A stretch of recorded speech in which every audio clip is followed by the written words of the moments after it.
Welcome to this short video on a topic which is very close to my heart.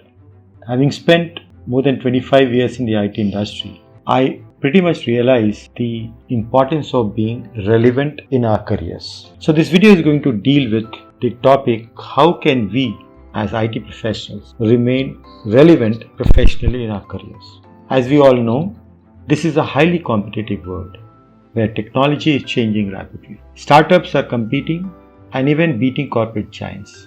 Who can forget Nokia, BlackBerry and so many others? Is it not possible that a less experienced professional can be employed to replace you? It's quite possible. So, how do you avoid such situation and how do you remain competitive and relevant?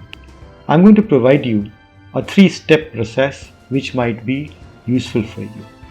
Let's first understand what makes you professionally relevant in your organization. Is it technology know-how? Is it certifications? Is it domain knowledge? Or is it an MBA degree? Let me be very crude here.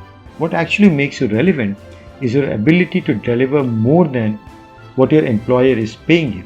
Or what makes you relevant if it is not possible for your employer to get a relatively junior person with lower CTC to do your job, which means that they can simply replace you with lower cost. Most of us, however, reach a stage where we feel our career graph is not going anywhere. It has kind of plateaued. This is not a problem with the organization. This is a symptom of you being too comfortable or you have outgrown your current role. This is a sure shot warning sign. So how do you avoid being in this situation and what should you do? I'll give you 3 steps which can provide you a framework or a continuous cycle of keeping yourself relevant. First, you should always do an assessment of your personality and inherent trait.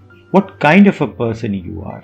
Of course, I'm not talking about your strengths and weaknesses as far as competencies are concerned. Ideally, all of us would like to do what we enjoy doing, but it's not always possible. So, we have to assess whatever we are doing right now, does it suit my personality? For example, an introvert person may not succeed very well as a salesperson because salesperson requires to be an extroverted person.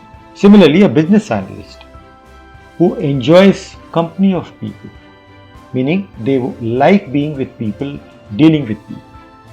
Such business analysts will do much better if they are into an on-site business analyst position rather than an offshore business analyst position.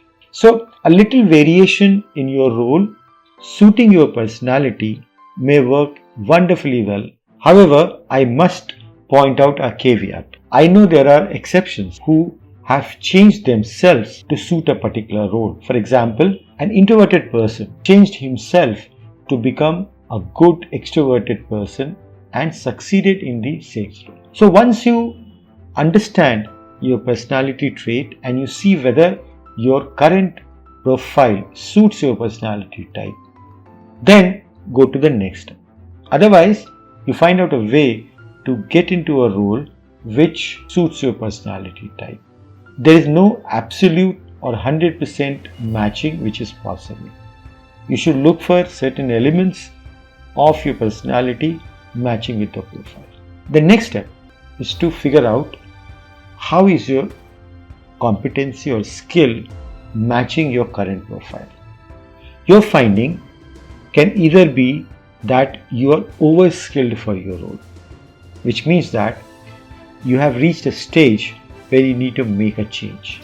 Because in this case, you are being overpaid for your current role, which means that it's very easy for the employer to replace you.